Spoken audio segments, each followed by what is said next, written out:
collaboration, slow thinking, joy, energy, sort of conviviality, the value of openness, creativity, friendships. The thing that's really strongest in my mind, kind of from going through this thing of reflecting on our values, is this theme of friendship.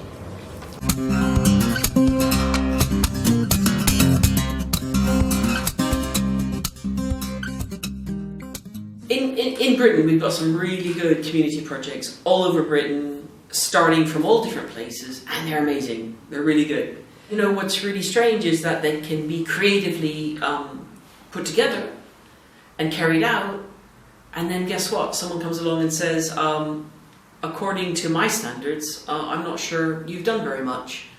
Initially got involved in this project to look at scaling up co-design research and practice project, but we also applied the approach and variations that we tried out to empowering design practices, and another project called Co-Design in Asset Mapping. The Authority Research Network, or the ARN, that is a group that started off right way back when we were PhD students, and there was a group of 6 of us that got together. We've been working together, or a few of us have been working together, trying to find ways of doing social theory, and doing social theory in ways that was different. A partnership is when both partners come to the table and have things to offer.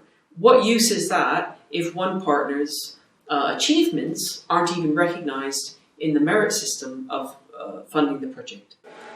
Too often when we evaluate projects, we think about the hard outcomes, we think about those targets. We're driven by targets so much. And yet, when you start from values, you start to think about what are those intangible legacies that are not obvious at first, but when you start to really think about how has this affected your organisation, how has it affected the people you work with, and how does that sit against values, those core values of your organisation and of the project. When we're asked to evaluate our projects as individual projects, we often lose some of the sense of what we've developed collectively, and some of the ways in which the people we've met and the places we've been and the things we've talked about outside of that project have actually had a massive impact on the project and have really helped to shape it. When we started discussing values in the Scaling Up Co-Design project, there were a lot of values that started coming out, and this led to thinking about impacts that are not normally measured in using other approaches. Then you start to see the wonderful layers that come out, the impact at a personal level, an organisational level, at a project level, what it will do after the life of the project. And really, if you start from a very solid target-based evaluation, then you lose a lot of that.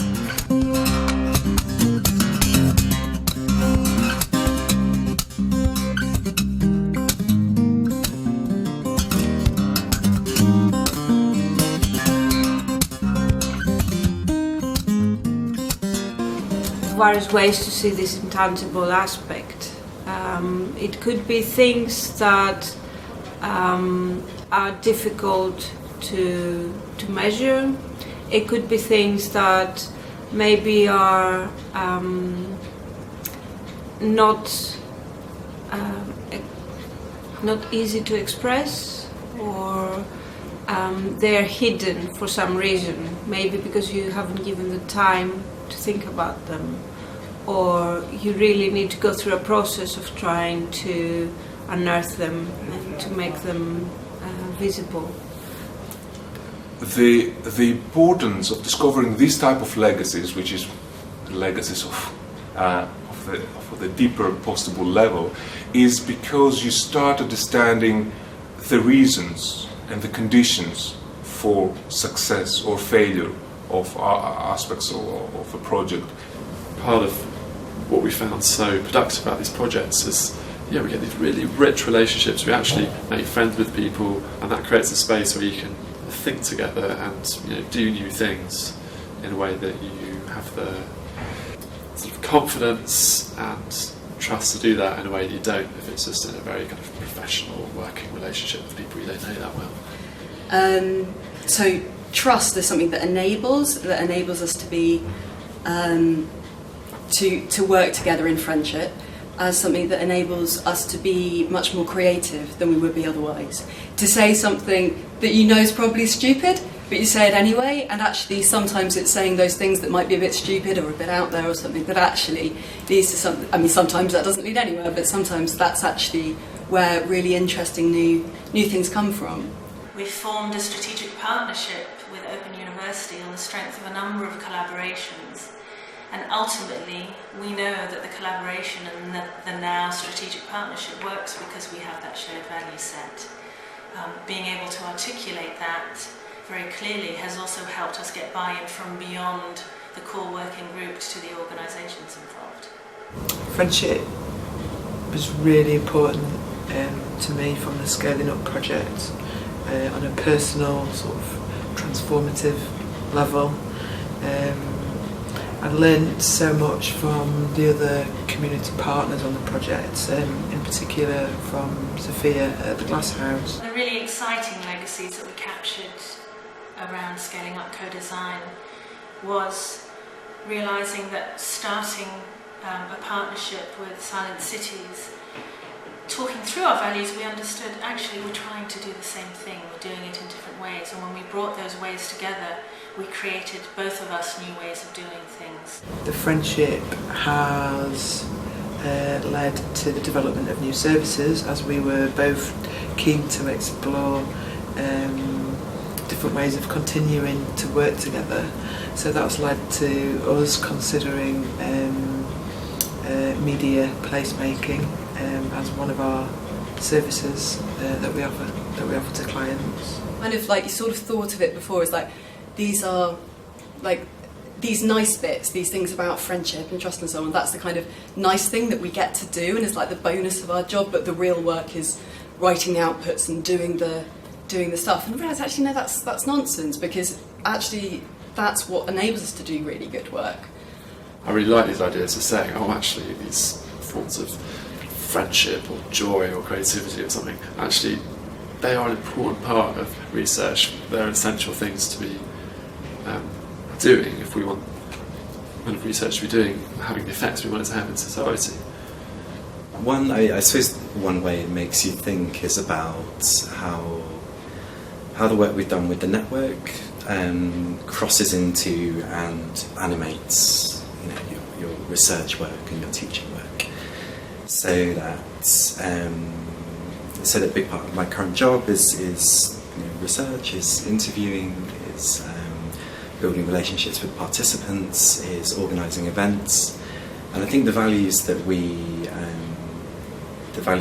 have stuck to and that have emerged as part of the network have kind of crossed over into that. And it was interesting to think about it. Things like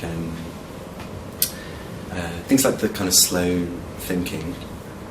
Doing the evaluation exercises and thinking about what we do has really helped us all, I think, see and valorise what we do and see why it's so important, and see how the sort of work that we do has maintained a high quality because of this slow way in which we work, and in actually going through processes that enable us to see that helps and remind ourselves, in the face of all these other pressures to speed up, to get stuff out there quickly, that no, we're doing a good thing here, and our work will suffer if we do that. We're producing strong stuff, we're making lovely deep relationships both within and amongst ourselves and outside of that, and that we need to keep doing it. So it's been an incredibly productive exercise in helping us see that.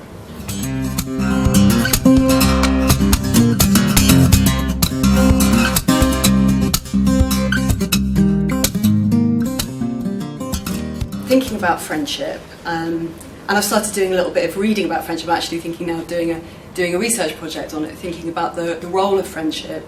It turns out that friendship's incredibly important in all sorts of political radicalism, philosophical movements, religious organisations. Friendship's really key. So on the one hand, that's taken me to kind of thinking about actually doing some research in the area. So for the new project, for the Empowering Design project, the approach has slightly different meaning. It's a catalyst for helping us developing our legacies rather than capturing our legacies. Ultimately, will help us capture the legacies as well, but at the moment is a tool for developing the legacies of our future. Because it's difficult for people to just talk about their values. It's a personal thing, so you need to facilitate that somehow. So we try different things, and hopefully other people can learn from what we come up in the end. I think this has a lot of potential for transforming the way that we do collaborative research. Because I think it really does give you a way, a methodology. And I've noticed that some people are asking for someone was asking for sort of letters of agreement the other day, so that community partners and academics could be clear about who's doing what and what the expectations are and so forth. And actually, I think this is so much better way of doing that, of enabling everyone to be able at the beginning to explore what are shared values, what are not shared values, and that actually gives you a pathway into really being connected communities. Just because it's intangible doesn't mean it's not valuable. And when I say valuable, I don't mean valuable just to those partners, the informal partners, or to the partnership. I mean valuable to wider society.